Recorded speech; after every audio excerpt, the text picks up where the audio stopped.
Mariama, une jeune femme pleine d'espoir, se prépare à devenir mère pour la première fois.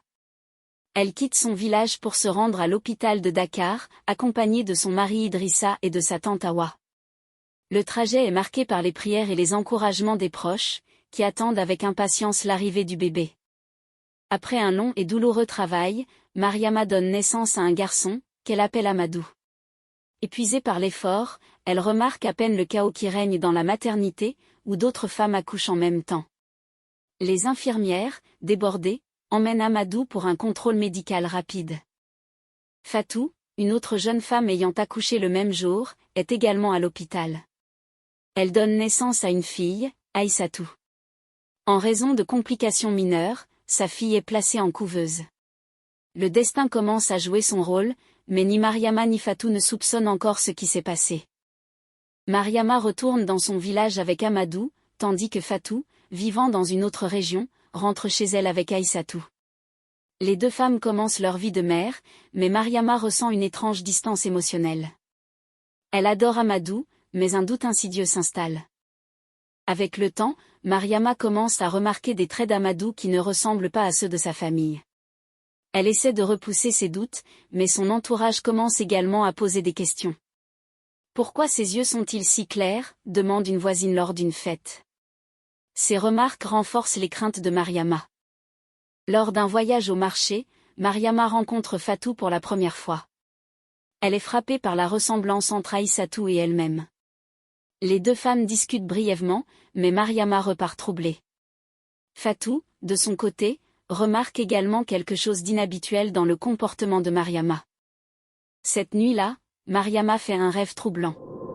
Elle se voit dans une maternité, tenant un bébé dans ses bras, tandis qu'une ombre mystérieuse lui prend son enfant. Ce rêve agit comme un déclic. Elle décide de creuser davantage la question et de revoir Fatou. Mariama retourne au marché et engage une conversation plus approfondie avec Fatou. Les deux femmes découvrent qu'elles ont accouché le même jour, dans le même hôpital. Une tension s'installe entre elles. Fatou commence à partager ses propres doutes sur certains traits d'Aïssatou, ce qui renforce les soupçons. Mariama se rend à Dakar pour interroger le personnel de l'hôpital. Elle découvre que les dossiers médicaux ne sont pas bien tenus et qu'il y a eu des précédents d'erreurs similaires. Cette révélation la bouleverse. Elle informe Fatou, et les deux femmes décident de faire un test ADN.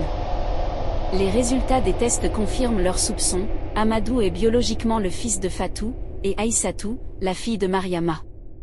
Les deux familles sont anéanties. Une vague de colère et de tristesse envahit les deux mères, qui ne savent pas comment gérer la situation.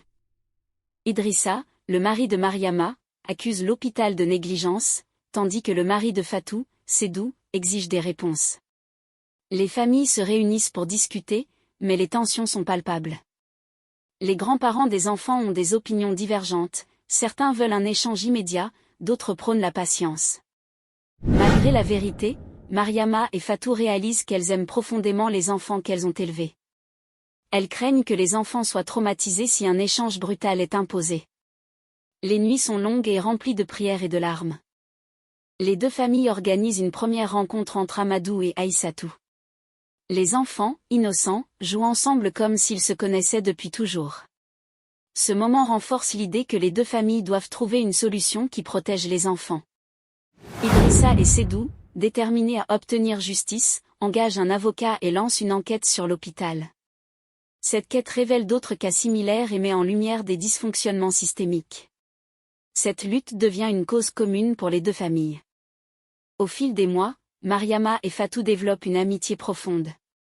Elles se soutiennent mutuellement dans cette épreuve, partageant leurs peurs et leurs espoirs.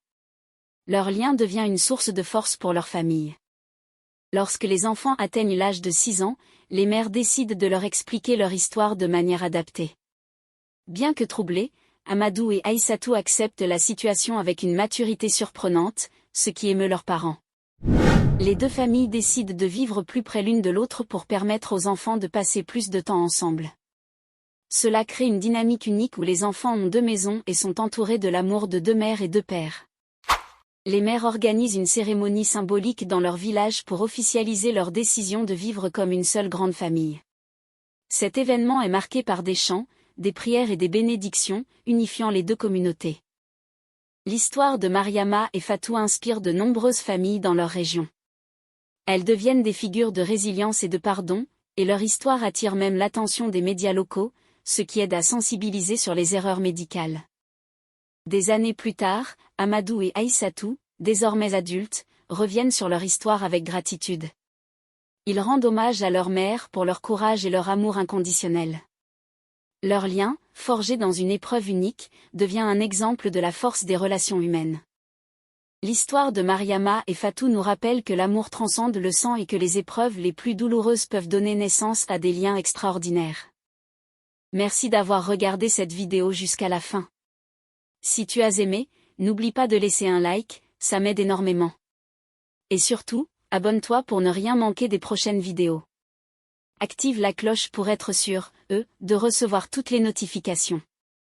Dis-moi en commentaire ce que tu en as pensé ou si tu as des suggestions pour les prochaines vidéos. Merci pour ton soutien et à très bientôt.